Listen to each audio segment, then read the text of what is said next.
So, your uncle. What's wrong with him? He's possessed. As in the devil? Something like that. He says a dark man is following him, watching him at all times. What do you make of it? It's nonsense, of course, but I'd be lying if I said it didn't bother me. You see, it runs in my family. Possession? No, Detective. Deteriorating melancholy. Practically every member of the Hartwood family is driven mad before they grow old.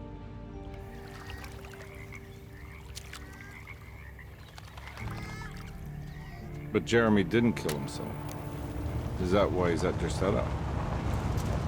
Despite being convinced that he is truly possessed, he decided to put his last chips on Dr. Gray and his psychoanalysis, figuring he might stumble upon some cure.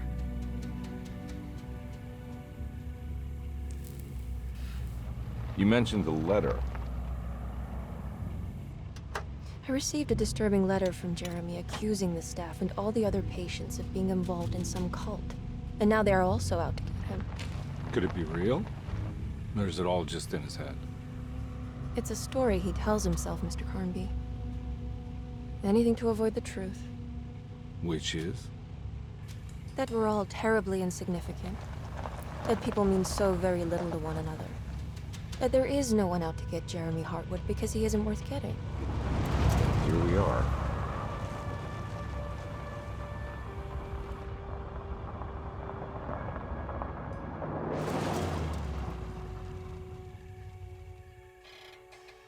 My uncle's not well, Mr. Carnby. I want to make sure he's all right. Then what's my part in this? You couldn't get a cab? I just wouldn't feel safe going alone.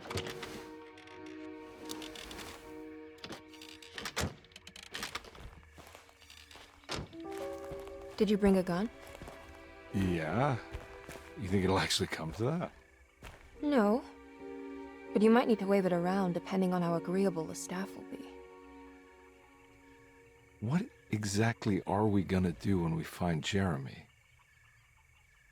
I don't know. Let's just find him first.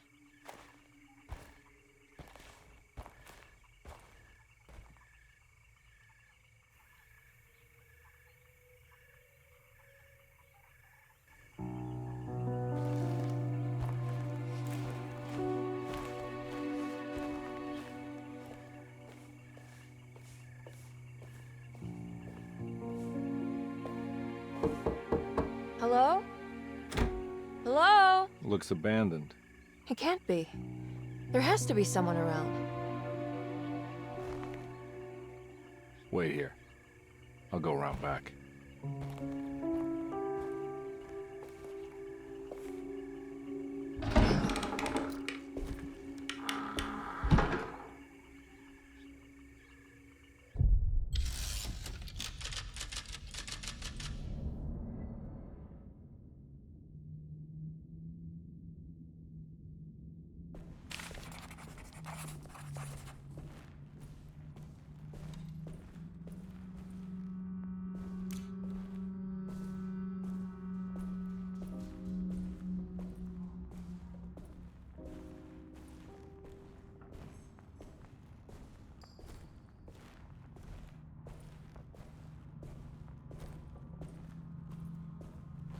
Now what do we got here?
Nah, I'm not getting in there.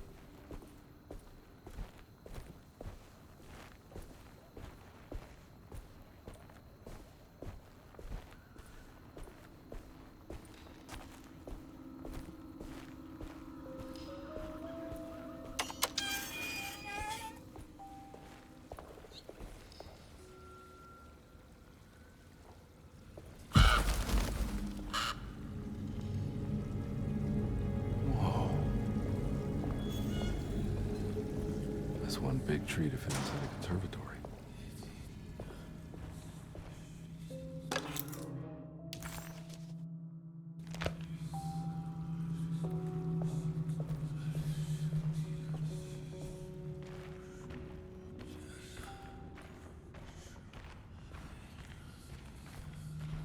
Huh?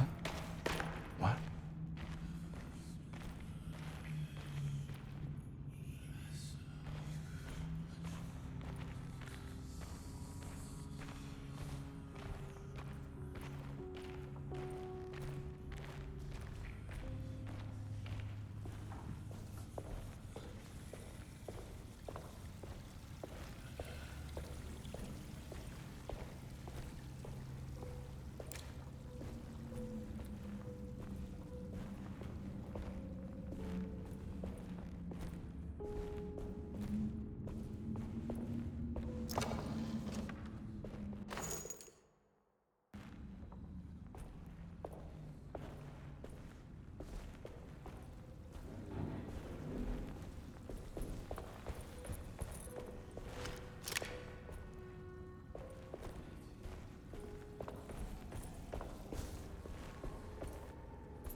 Don't mind if I do.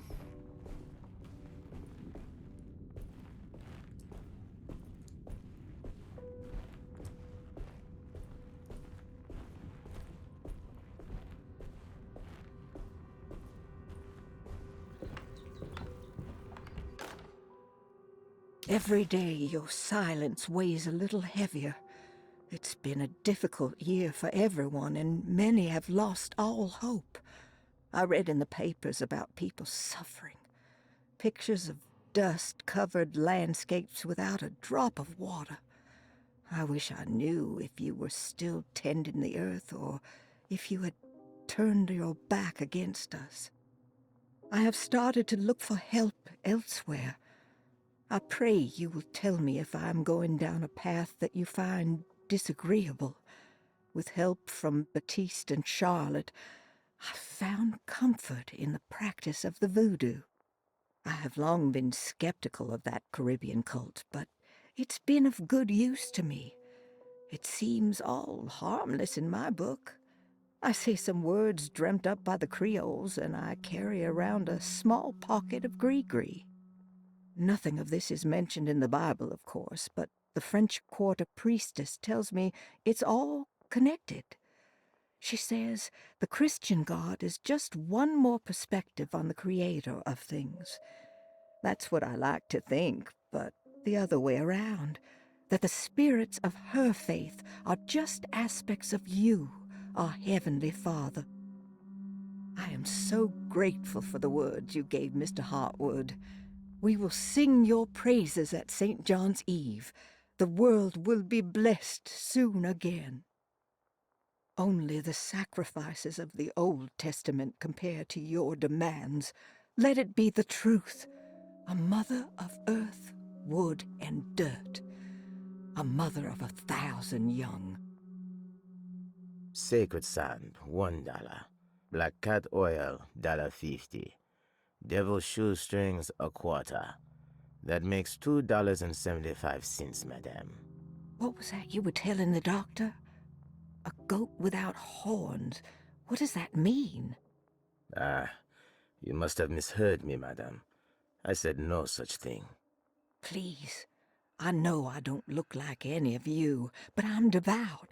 I'm ready to do what it takes. Do not be so eager to sacrifice the few things you have left, madame. Now please, leave my store. A goat without horns.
Please do not touch the boiler.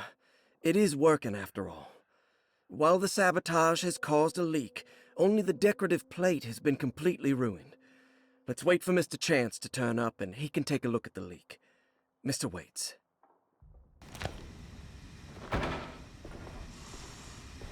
That doesn't look safe.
What was that?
Hey.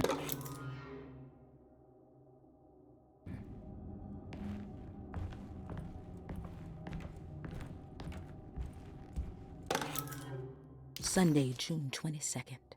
I spent all day looking for Jeremy. I should have cared for the others, but I'm scared that he will do something irreversible. Cassandra is upset that I didn't give her the latest shipment of pain medication that Waits brought from the post office yesterday. I would have given it to her, but the company didn't send a new key this time around, so the box is just sitting there on my desk. They must have figured we had plenty of their gimmicky keys by now. I only remember seeing one lately. Grace was playing with it inside the grand parlor. Unless it turns up by itself, it will have to wait. I have to figure out where Jeremy is. I think Jack knew something. That dog of his found a strange rot permeating the house. She's showing us, he said. Like those blots and streaks of fetid rot was talking to him.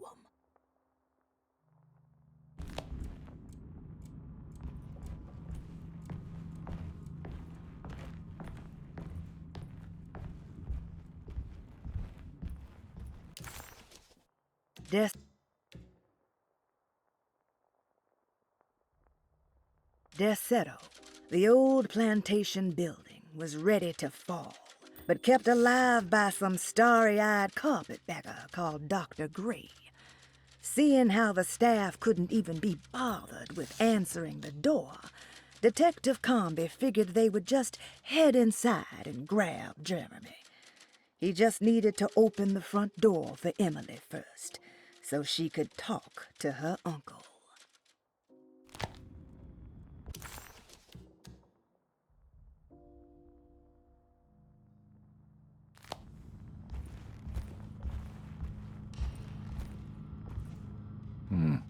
I need the key.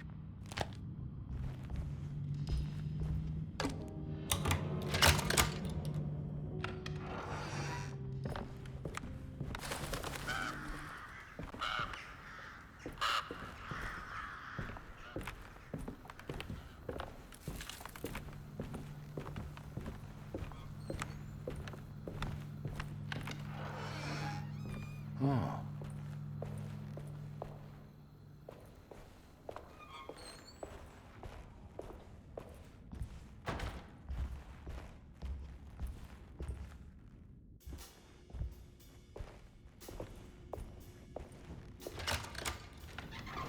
Thanks.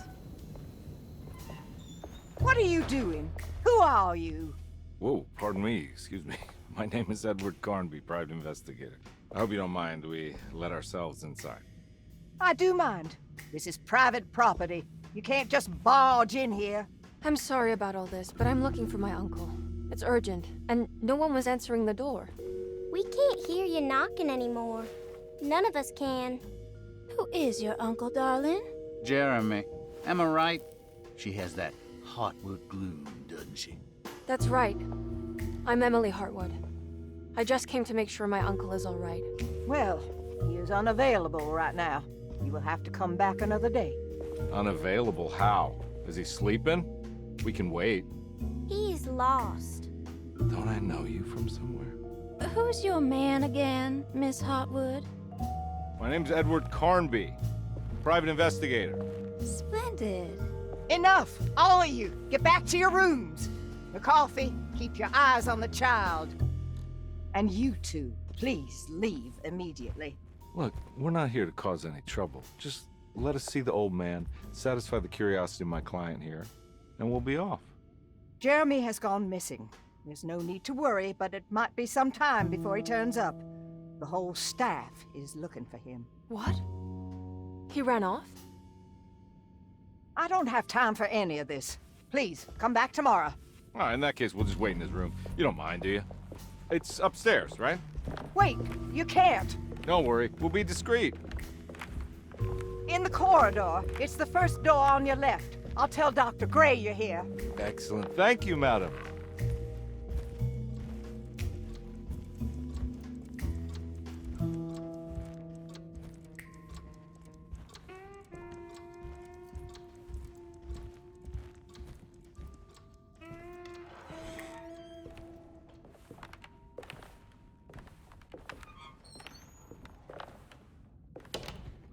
All right, here we are. Let's look around. See if we can dig up any clues.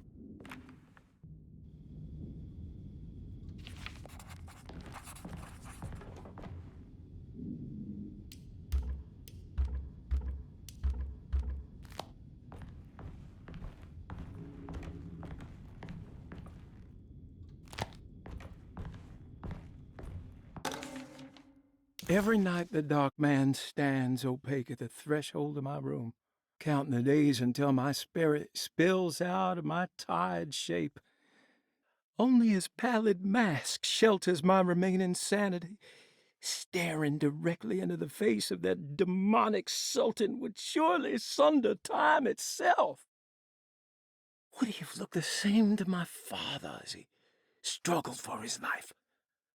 Does his veiled face haunt my niece quite the same way? I wish so that I could rest my soul in that sunburnt convent of Tarawea. Would I find you there, Juan? Or Senora Pirosi, back from the beyond? Every night I hide from him, moving from one misshapen memory to another. Scenes conjured out of fantasy and delirium. Places I struggle to even paint. I wish I understood your death, Senora. Is there anything I could do for you but bury you in that bleak necropolis? That triumphant chapel rising above the ledges and the oven vaults shall be your sepulchre, where you may rest, and I shall weep.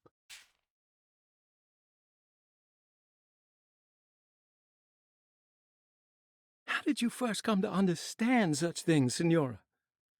How did you know that the battered boiler in the basement would lead me to Lafayette Cemetery?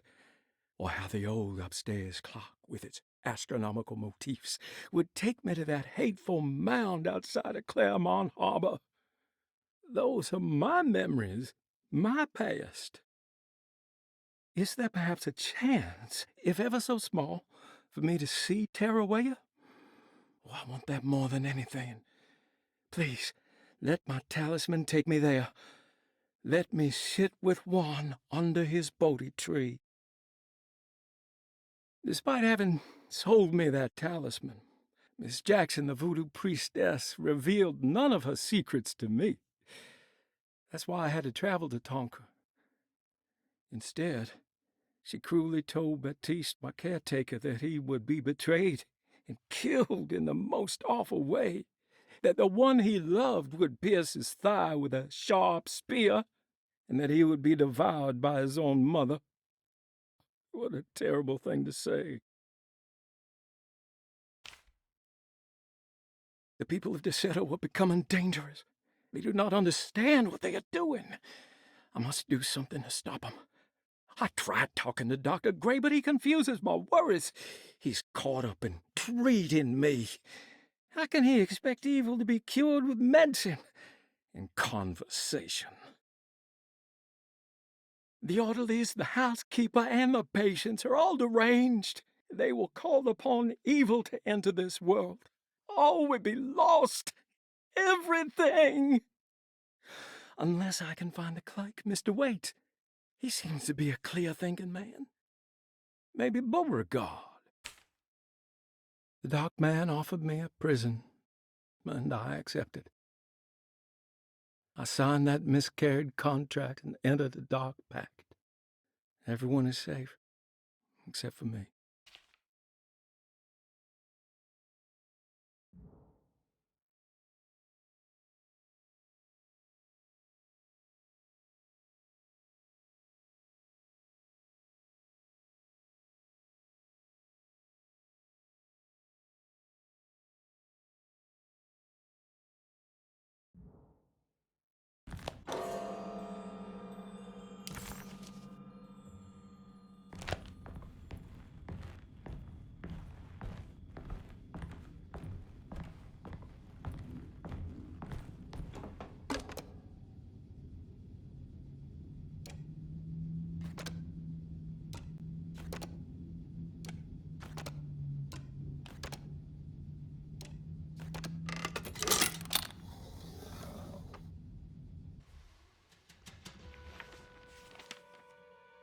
Hey, you know anything about this? Looks like some sort of talisman.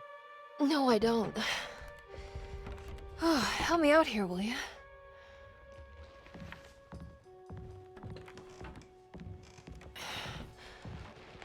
I would kill the guy, throw some of this stuff out. I'd be crazy too if I had this much junk lying around.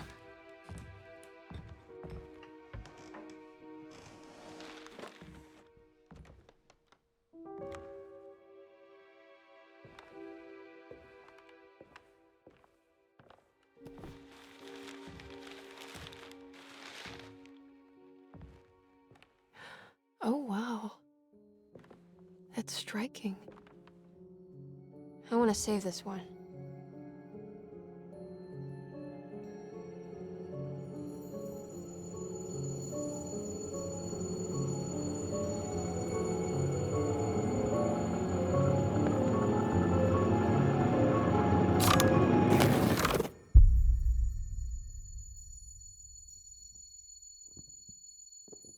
All right, come on. I want to go see Dr. Gray.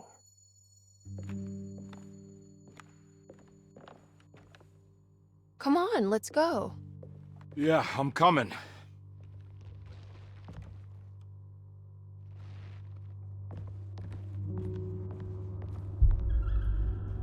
Miss Hartwood.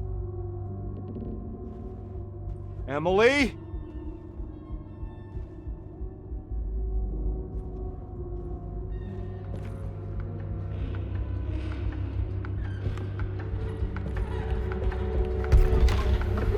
What the hell is going on? Where am I?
can't go that way.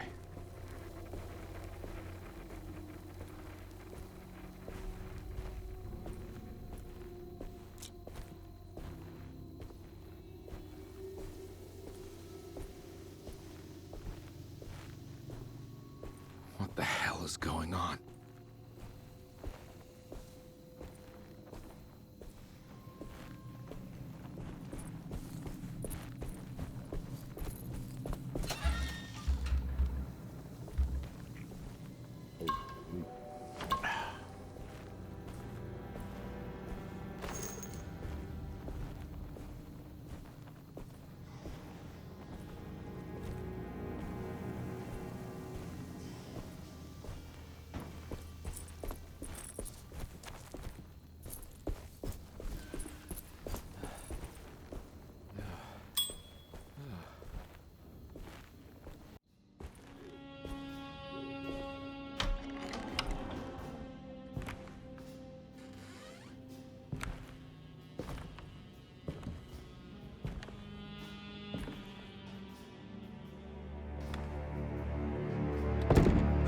Don't let them get inside, Compare.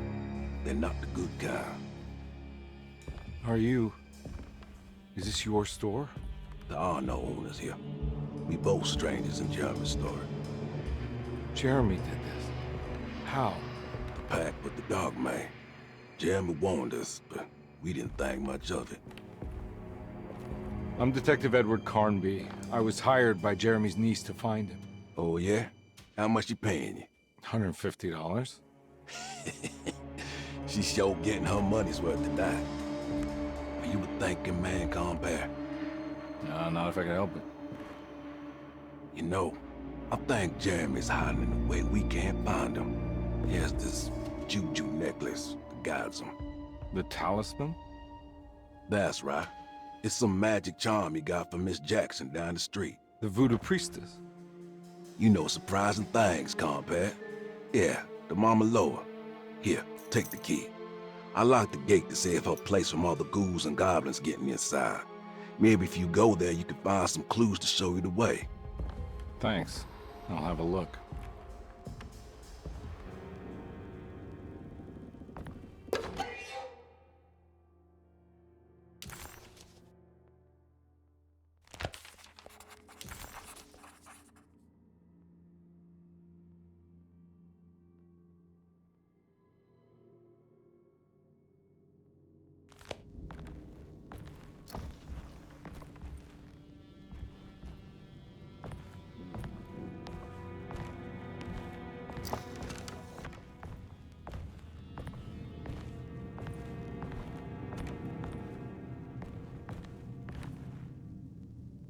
You want to come along? Nah, I'm gonna stay here for a while.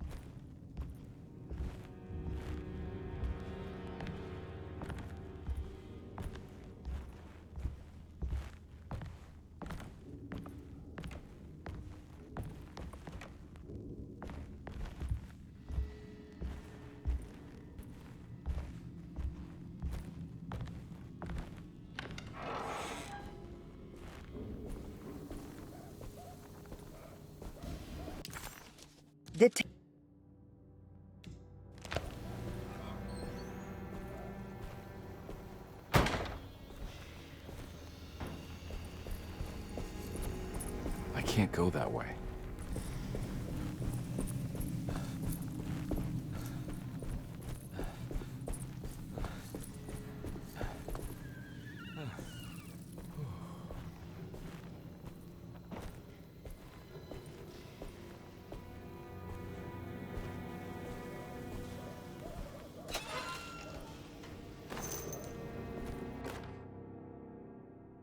Okay.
I can't go that way.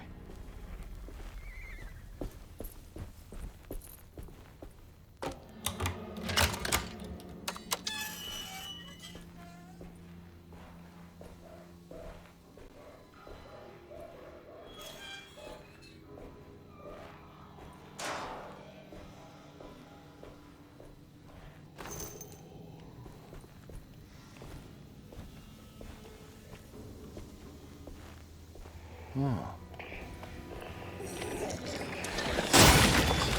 Ah!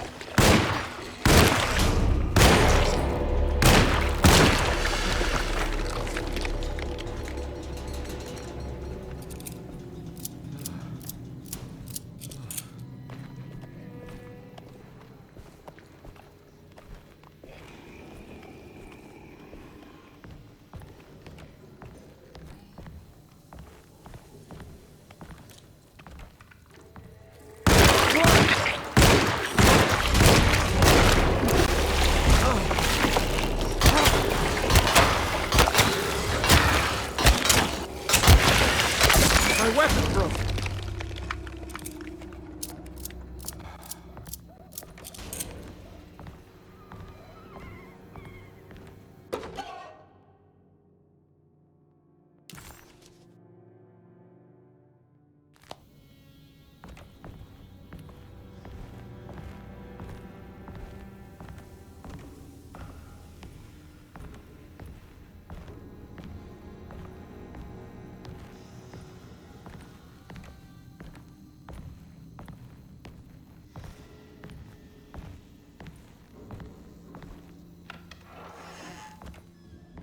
I recognize this place. It's Miss Jackson's seance parlor.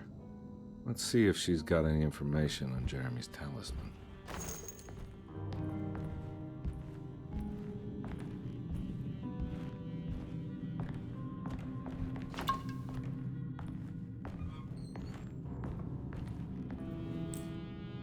It's the talisman, like the one in the painting.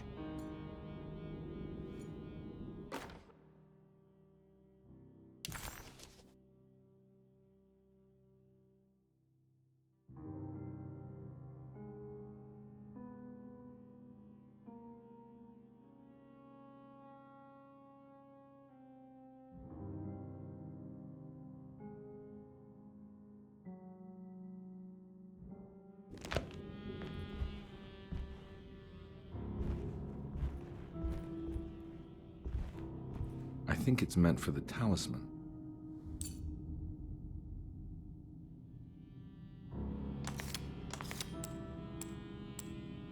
I think it needs numbers, like coordinates. Maybe there's something in Jeremy's notes.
showing something.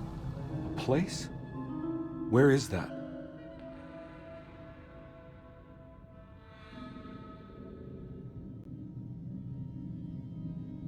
Huh.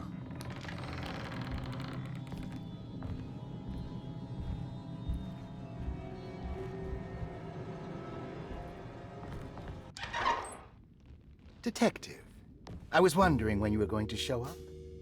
Mrs. Thompson told me you were here. I understand you are working for Jeremy Hartwood's niece. Yeah, I guess so. I mean, you're not wrong. We came here for her uncle. I just didn't expect... I didn't expect this. You are Dr. Gray, right? That's right. You don't happen to have some identification, Detective. I'm not keen on having strangers prying into my business. Oh, Detective Edward Carnby, Decatur Street, New Orleans. Enjoying the Vieux Carré, Detective? Those old French quarters, the voodoo people, the gangsters. I'm sure you live an exciting life. Well, that's not quite like the stories, Doc. Just trying to make a living. Aren't we all making a living? Well, welcome to Deseto, Detective. I hope your time here will be useful. Now, what can I do for you?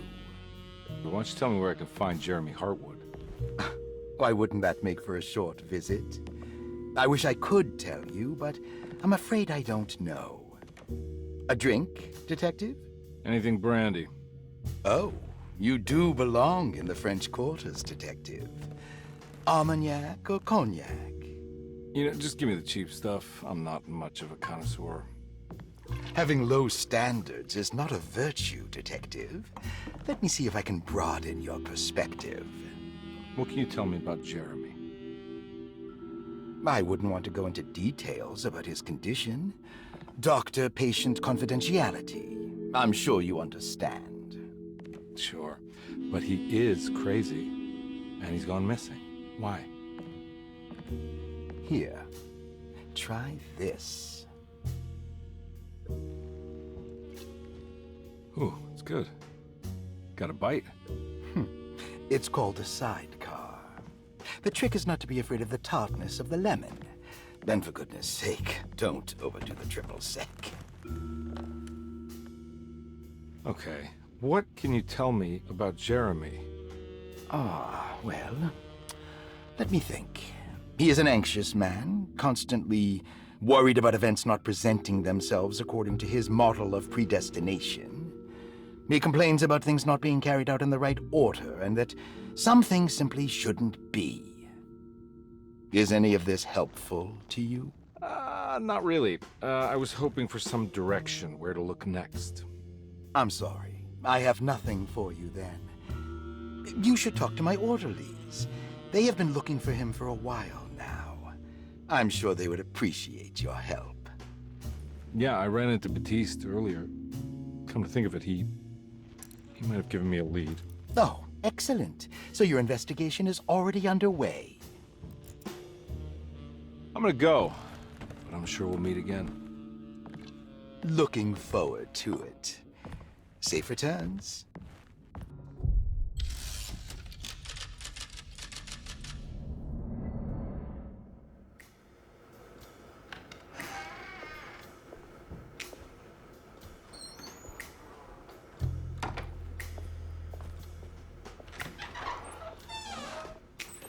Detective Carnby, where did you go? I was just talking to Dr. Gray. You disappeared. No, it's not what you think. Have you found anything strange going on here? Yes. Everyone is being incredibly evasive and I can't figure out why. No, I mean something you can't explain. Paranormal, even. Detective, I really need you to get yourself together. I can't do this alone. Forget it. I'll figure it out. Do you want to come see Dr. Gray? No, I want to try something. With this talisman, I think I can follow Jeremy to the place he mentioned in the book. What was the name? Do you remember something Spanish? Tarawea. Yeah, that's where I need to go. Detective, Are you gonna be alright? Yeah, of course. Go talk to Dr. Gray. We'll rendezvous later.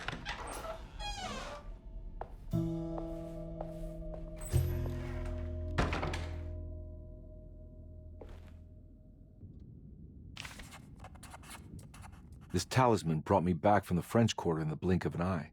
If Jeremy can travel so easily, then he could be hiding anywhere, even Teruea. If he can do it, so can I. I just need to figure out how the talisman works.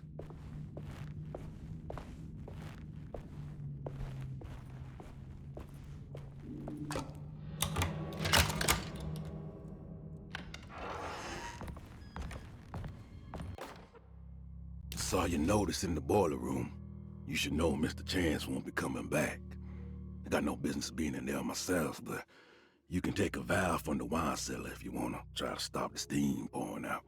Be careful.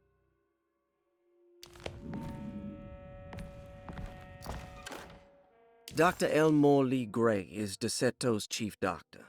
Accounting and all administrative work is handled by me, Paul Waits.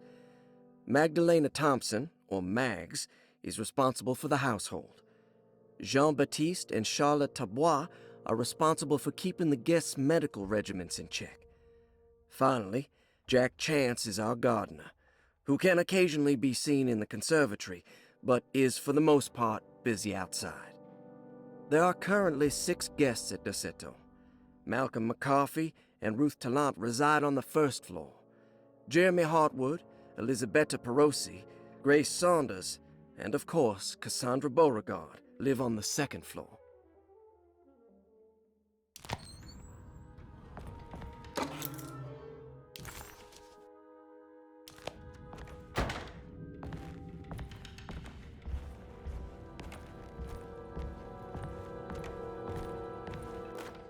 Paul, you're right about the plates on the boiler and the clock. They have been sabotaged, and I think I know who did it. They have something to do with Jeremy's episodes and how he seems to disappear at night. Right now, it's important that you keep an eye out for any of the pieces. I want to find out if I can repair the plates. Let me know if you find any of them. Lottie. Tell Lottie to take a look at the well in the kitchen garden.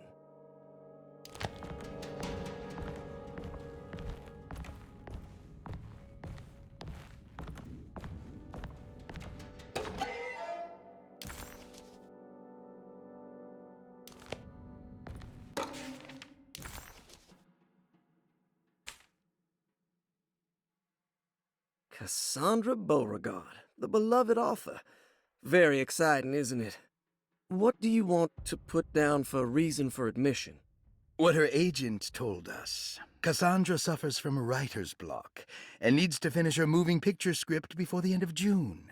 Mr. Chardot suggests Cassandra's heavy use of barbiturates is holding her back and risks ruining her career.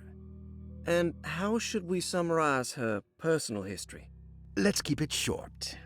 Cassandra Beauregard is a beloved crime author who managed to pull herself out of poverty and into stardom. 5 years ago, she tried killing herself by jumping off a balcony. The incident left her a cripple, and now relies heavily on her wheelchair. And for diagnostic impressions? Cassandra suffers chronic back pain following her suicide attempt. She self-administers morphine to keep herself ambulant, but has become addicted, and the desired effect is now lost. The drug abuse clouds her mind, and she is unable to focus on real life. To save herself from this insight, she instead makes up stories to fill out the gaps in her own thought process, resembling the Korsakoff syndrome. Oh, bravo, Doctor. How will you treat her? First of all, she needs to be weaned from her drug addiction, and hopefully it will resolve her compulsive lying. Then look into permanently numbing her pain in her back through surgery. Finally, deal with her suicidal thoughts. Fantastic. With such a short time before June. Grace Saunders, 11 years old. Reason for admission? The mother insists on strict supervision by a proper gentleman to avoid further perversion of Grace's adolescence. Personal history? Grace's family possesses modest wealth and status. Her childhood seems ordinary, spending most of her time with private teachers and family friends. Grace's father recently passed away, leaving her mother the sole caregiver. And diagnostic impressions? Grace has trouble dealing with her father's death. She is willingly suppressing her feelings on the matter and isn't properly acknowledging the trauma she suffered. Any planned treatment? Grace needs nothing out of the ordinary. She simply needs parental guidance. Eventually, we can work on her feelings toward her father. Malcolm McCarthy, 54 years of age. Reason for admission? McCarthy admitted himself to Derceto, stating simply that he needs some damn rest. And personal history? McCarthy claims he used to work as a lawyer in Baton Rouge, but says he can't go into details because of some legal dispute. His background remains largely a mystery, except for the occasional clue that he drops in conversation. Huh. And diagnostic impressions? McCarthy is an anxious man and an alcoholic. He often tells half-truths due to some deep-seated inability to trust other people. And how will you treat that? McCarthy will take some time to open up. Spending time with Jack's dog or the child should be good for him. Their harmless nature will help build his sense of trust. Thank you. Elisabetta Perosi, 33 years old? What should I put down as reason for admission? Well, Perosi broke into Derceto and was found wandering the grand parlor. She was confused and suffered partial amnesia. She insisted she belonged here and offered to pay for her stay. Right. What do you make of her story? Perosi claims to have been a member of the Astarte artist colony some 20 years ago, a claim that seems contrafactual due to her young age. She looks to be and even thinks she is 33 years of age. That would make her a child at the time. It seems fair to say that Perosi's story is untrue, deliberately so or not. Diagnostic impressions? Do you have anything? Perosi's story is peculiar because she retracted her story about the artist colony. She no longer claims to be the same person as Elisabetta Perosi. However, my staff's research has confirmed there was a Perosi at that time who was in her early 30s. I suppose this case will take some time to investigate. How will you go about it? I wanted to contact the real Perosi, but it seems the whole colony disappeared one night. September 29th, 1915, during a hurricane. I will have to take it slow and figure out what this spell of impersonation could have been. Ruth Talon, 29 years of age. Reason for admission? Ruth's father wishes that his daughter be removed from New Orleans nightlife for the foreseeable future. He fears that her overly free spirit is tarnishing the family's reputation. Sounds simple enough. Personal history? Ruth comes from considerable wealth. Her family owns several hotels and restaurants. Unlike the rest of the family, her sense of adventure has taken her around the world, including France during the Great War as a photojournalist. The last decade, she has provoked many rumors of being a debauched flapper, bordering on nymphomania. And diagnostic impressions? Despite her father's frivolous reasons for her to be admitted, Ruth does seem to provide an interesting case. She is refreshingly open and doesn't shy away from talking about her life during the war or her continuous celebration after returning to the States. She is admittedly a sexual deviant and feels no remorse. And her treatment plan? Simply staying at Derceto should do wonders for Ruth.